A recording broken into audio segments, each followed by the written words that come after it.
Welcome to Family Business World. I'm your host, Dr. Dale Caldwell, and we have a very interesting guest, Dina Opici. Dina, welcome. Thank you, Dale. Thanks for having me. Yes, and again, it's an honor to have you. So Dina is the president of Opici Family Distributing. And so before we get into learning more about this family business, which I'm really excited to learn more, I always like to start with origin stories. And so Dina, where did you grow up, and how did you get into the family business? Sure. So I grew up in Franklin Lakes, New Jersey. And my family's business was always rooted in New Jersey. We started the business there, my great-grandfather, in 1934. Wow. We're in the wine and spirits distribution business.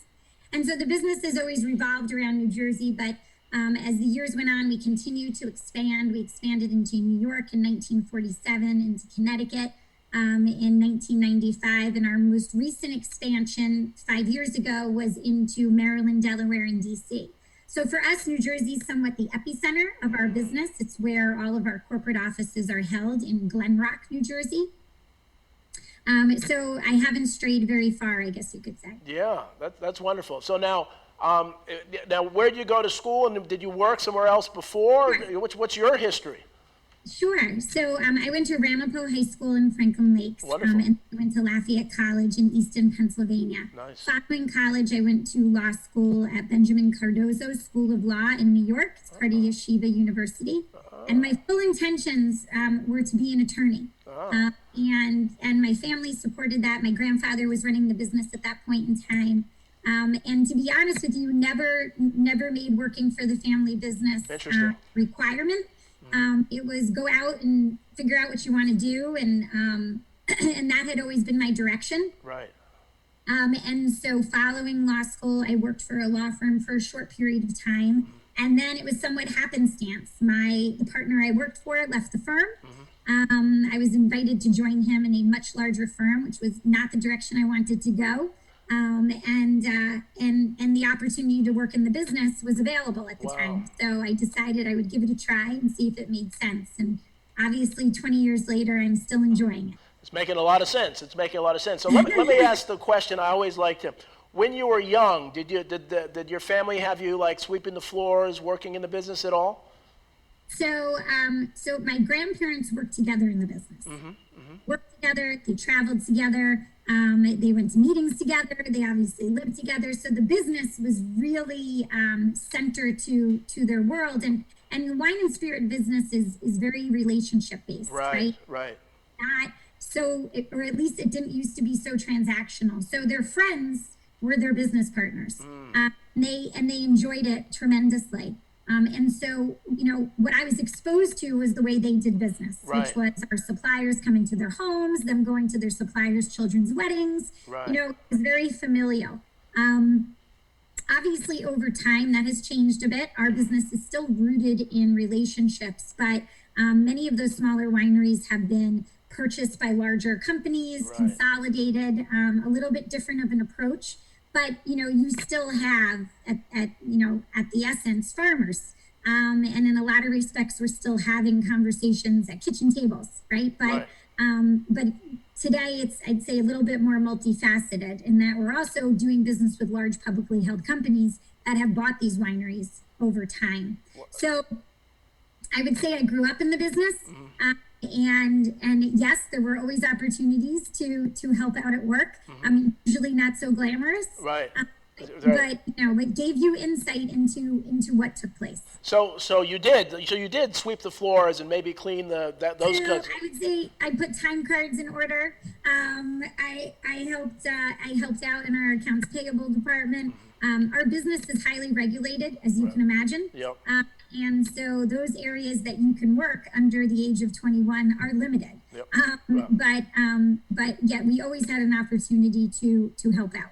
So Dina, the reason I'm harping on that point is I've interviewed literally hundreds of family businesses, and it's really interesting that when folks end up leading the family business, 90% of the time they started out doing menial labor in the business. And the interesting thing about that, and especially for people that are looking to carry on the family business, is that people who do that value, when they're adults, they value the business that much more.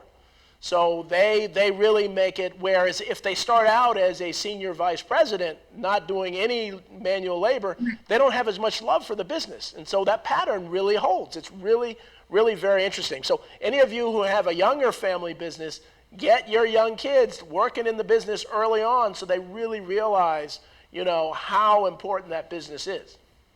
Yeah, I think also when it's yours, you need to own it, right? So my grandfather didn't think twice about going to the office on a Sunday to fix a toilet, if that's what had to get done. And that kind of work ethic has been instilled in us. So, and listen, I think when it's your own, you never leave it. Right. It's not a 9-to-5 job, right. And it comes with you no matter where you go. So you have to love what you do.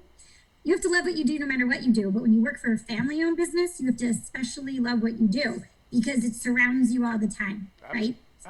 Absolutely. And so now let's talk a little bit about what the business does. So distributors. So tell me, you're in multi-state family business. What do you do? What actually is the major focus of the business? Sure. So so it's a 3-tier system. So the way it works is the wineries and the distilleries produce the products. They are legally required to sell them to a wholesaler. That's us. We're in the middle. And we sell the products to restaurants and retailers. And as I said, our industry is very regulated. So the reason for the 3 tiers is to ensure that there's a legal passing of the goods at all points, right? And then ultimately to the consumer. But there is a focus on alcohol beverages. There's a focus on the legality of the way in which we sell those. And so the states feel that it's very important to make sure that we follow that path. So it goes producer, wholesaler, retailer. And so now the retail outlets, you're doing a lot with restaurants, obviously. Are you doing with stores, with retail stores as well? So we sell to retail stores, we sell to club stores, Costco's and Club and stores like that. And then we sell to restaurants as well. So now how do you, I'm sure you're not the only ones doing that. And so how do you maintain the contracts? What's kind of the competitive advantage of what you're doing? So our industry is unique in that, for the most part, if you represent a winery or distillery, you're exclusive. Right. Okay. So generally speaking, they don't work with multiple wholesalers. There are markets where we have that situation. And in those cases, you're competing with the other wholesaler for your customer's business. Right. And you're doing that in the normal course, right? You're trying to give better service. You're trying to provide an easier business relationship. But outside of that, we are exclusive. So if a customer of ours is looking for a product, the only place they can buy it is from us. Wonderful. But said, for those of you who have been to a wine or liquor store recently, there's thousands of choices. Right. So it's not so simple as, well, we sell this wine so no one else can get it. Right.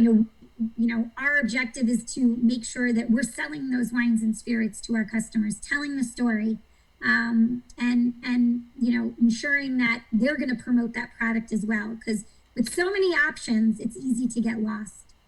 Interesting. And so do you have input into, since you're direct, into the bottle design, into the marketing to kind of tell the your customer, your suppliers, well, you may want to do this or that? Do you get involved in that at all, or no? So they definitely ask for our feedback. Yeah. Some of the larger suppliers we work with have, I would say, pretty developed marketing departments. Right, of course, where, they're doing consumer insight analysis, and they're coming to us and saying, here's what we found would be the best choice. But I have to say that, we work really well with our suppliers. They come to us, they say, what do you think about this? Try the wine, try the spirit. And then we also do some product creation on our own, working with some of our suppliers. And in those cases, we're obviously very involved. But that's the fun part. Wow. So product creation, so you're creating some different liqueurs and other things? So we're creating, we create our own brands. So my family started in the business with the Opici wine brand. Oh, okay. And we had a winery out in California. We no longer do.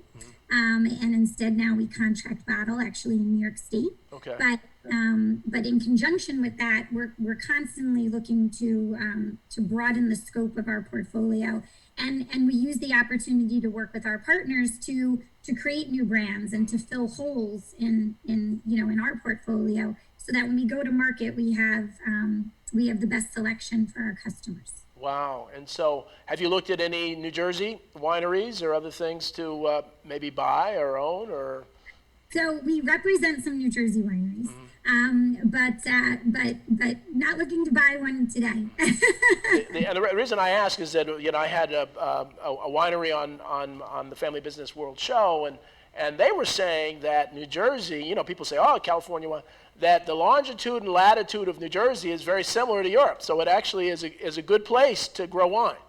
Is that? It is a good place to grow wine. So also is New York State a good place to grow wine. Yeah. So we actually sell a lot of regional properties. Right. Because there's a lot of loyalty in that, right? People want to do business with their neighbors. And so, we enjoy selling the wines that are produced locally. Interesting. So as someone, I have to say I'm a big rum fan. I love rum more than because I like sweet stuff. Not going to get a lot of Jersey rum. Yeah, no, you're going to get a lot of Jersey rums. Exactly. Yeah, exactly. They're all Caribbean. But so what's the most popular? In fact, we're going to take in a minute. We're going to take a break for a commercial. But I want you to think about what what is the most popular alcohol? Whether it's a wine, particular type of wine, or it's rum, or it's vodka, or it's don't answer yet because we're gonna take a commercial break. I want people to think about their favorite liquor and wine, because I'm real curious to see what the best sellers are, because you're the perfect group to ask that. Yeah, exactly. We'll leave them in suspense. So we'll be right back at Family Business World.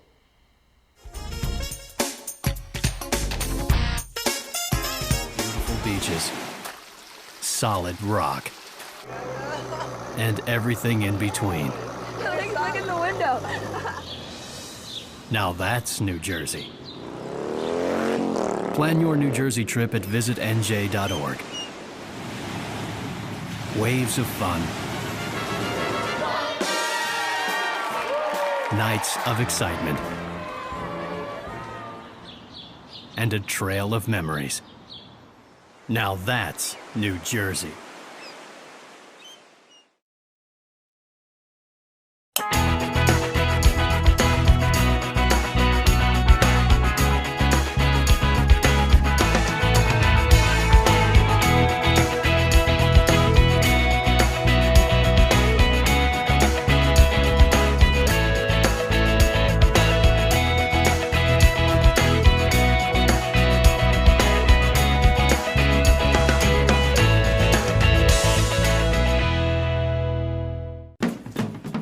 This plus this equals this plus this and this.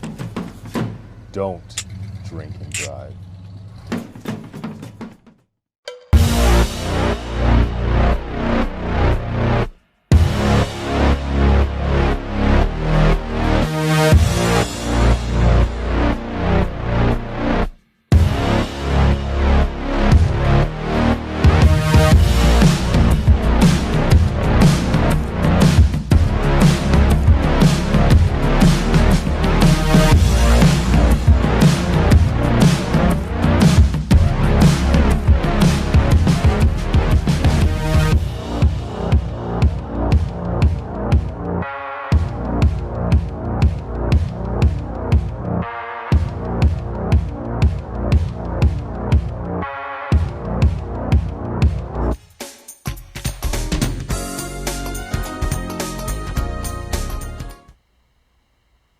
Welcome back to Family Business World. I'm your host, Dr. Dale Caldwell with Dina Opici, and so we are going to learn about the most popular. Before the break, I asked about the most popular brands and liquor and wine that's selling out there. So first, which type of wine have you found most people buy? What's the most popular type of? I like Riesling, but I know Riesling's not the most popular because it's sweet. Yeah. But what's the most popular type of wine? So I think, when you look at just the largest selling by volume, it's going to be in the Cabernet and Chardonnay for the red side. But we've had tremendous growth over the past several years in rosé. People are really enjoying pink wine, and they can drink it all year round. But it definitely, we sell more in the warmer months. And then on the spirit side, I mean, throughout the COVID period, you've had a lot of exceptional growth in certain areas. And we've seen tremendous growth throughout the past year in the tequila segment. Interesting. And also, I think just in the overall, I guess you could say well-being segment, right? So people are interested in organic wines. People are interested in natural wines. You know, they're interested in understanding what they're consuming. And then you're also seeing tremendous growth in the can segment. Okay. So you're seeing a lot of consumers go to low alcohol, low sugar, mixed cocktails in a can, whether that's seltzer vodka, seltzer tequila. Usually they're naturally flavored. So our industry has always had a lot of innovation. I think it's amazing when you see what's happened over the past year when people were home and had an opportunity maybe to try more things. The growth in certain category segments that I'm not quite sure would have been so prevalent had we not gone through this last period. Very, very interesting. It's fascinating. So now you have your own brands. Talk to the audience about what are you selling? I'd love to hear all of the wonderful, because I'm hoping, because I'm going to go out and buy some Opici, So what are you selling? What are you selling these days? So we sell wines and spirits from all over the world. And so what we do when we look to create our own brands is work with our partners and look to fill voids in our portfolio. So obviously we have the Opici brand, which is mostly, usually domestic cooking wines and large format wines, bag in the box. And then we've looked to build upon that. So, and we've looked to take advantage of our children. In doing so, paying some homage to them. So we have Julia James, Pinot Noir, and Chardonnay. Oh, nice. Which are my children. Nice. Luca Prosecco, my nephew is Luca. Okay. Luca Prosecco is actually a larger brand for us. And we're in the process of, Logan is my other nephew, coming out with an Irish whiskey to be able to have something for him. And then along the ways, we've also had products over the years that pay homage to my grandfather. Oh, wow. And we have something coming out. We've revamped. It's called One True Zen. Zinfandel was his favorite varietal. Okay. So it's organic and coming out, I guess, probably in the spring. And then we also, for my grandmother, have a rosé. Her name was Rose, and Nice. It's called Am Devon. Nice. And it's a beautiful package, much like she was. So, we try to be creative, but we also try to come up with products that have meaning to us and meaning to our employees and our sales teams so that, they feel just as invested in it. Well, I love it. Just a family business, really, really, really supporting the family. That's wonderful. One of the things that we did at the Rothman Institute, because American Express is a small business Saturday and other, so we actually created Family Business Week, and so it's the fourth week in October. It's when we have our Family Business of the Year awards in October that week. But what we want to do around the world is to get people to patronize. We want them to do it every day, but patronize and support family businesses. We really want to call attention globally to that, and so what you're doing is amazing. So if folks walk into their local liquor store, do they look for Opici wine, or do they have to look for the individual brand names? How does that work? So on the back of all the brands that we create, there's a little symbol. It says Opici Wines and Spirits. Okay. So usually your retailer will know, but really the brands stand on their own, right? And in addition to that, we obviously also work with partners from all over the world, looking to promote their products as well. So I think if you walk into a retailer, I would be surprised if you can't find something from our company. Well, again, you have a new fan, and I think you'll have, hopefully thousands of new fans watching the show to say, hey, this is a Northeast Jersey company. So now how many family members are working in the business now? So I'm the fourth generation. Right. And my mother is the third generation. So my mother's involved in the business. She's actually an only child. Wow. And then there's just my brother and I. Okay. So I manage the distribution side of our business, and my brother manages the national sales and marketing side, which is the company under which we do most of the brand creation. Oh, wonderful, wonderful. I mean, it really sounds, I've been spoiled. Sue Slavin, who works in my office, and Maura Panuski are all part of the Rothman team, and she turned me on to the show Succession. So I've been watching the show, and that's such a messed up family, and so it's a bad example of family businesses. So yours is a great example of family businesses where, and I'm sure it's not without challenges and so on, but and you're just so positive. I just love your attitude, and I love what you're doing around family. So what's next? As you're looking down the road, you've been successful, you're in multiple states. Are you looking to take over the country, or what's going on? So, where we've looked to grow, it's been strategic. We've obviously, when we went into the Mid-Atlantic region, we looked at it as an opportunity because it was contiguous to the states that we were in. And we recently made a decision that was somewhat outside the box for us. We also did business in the state of Florida. And we recently made the decision to sell our business in Florida, mostly because of that same strategic direction. And it's something as a company that we've been spending a lot of time focused on. As you said, where are we going and what do we want to do? Right. And then committing to it, right? I think, and that's where most companies fail. They structure a blueprint, but then they don't follow it. Right. And for us, Florida was an area, as you can imagine, that's 1,000 miles away, literally. And we just felt it became harder over the time to manage closely. Right. And look at our expansion opportunities. They really present themselves more so in the Northeast because they're consistent with our business model. Right. So, I will say that for us as a family-owned business, that was a very challenging decision, both, I'd say, probably more emotionally than anything. Right. But, again, it was something for us that we felt, we'd love every decision to be easy. It's not. And when we look ahead at, at the direction we're going in, we just felt that we had more opportunity for both investment financially, but also in resources to continue our expansion in the Northeast. So that is where we are. That's where we're targeting at the moment. Well, and that's wonderful. I mean, you really sound like you have a law degree. I got my MBA from Wharton, but you sound like you have an MBA degree because that's exactly right. So you've used the law degree and you've given a living MBA degree. But I'm sure your law background plays a big role too. Say a little bit of how has that helped you as president? So it's definitely helped. I mean, so I think when I came into the business, I probably came in with a different skill set, and than probably we had previously. Right. And my focus was more on those corporate functions, right? So we didn't have an HR department, right? Or we, or how we worked with our suppliers from a contractual standpoint, right? And whereas on a handshake, right? And some of those things you really don't want to change. Right. But I think, again, as our business has evolved over the years, some of those areas you have to give attention to. So I joke that as the in-house lawyer, I usually get us in trouble.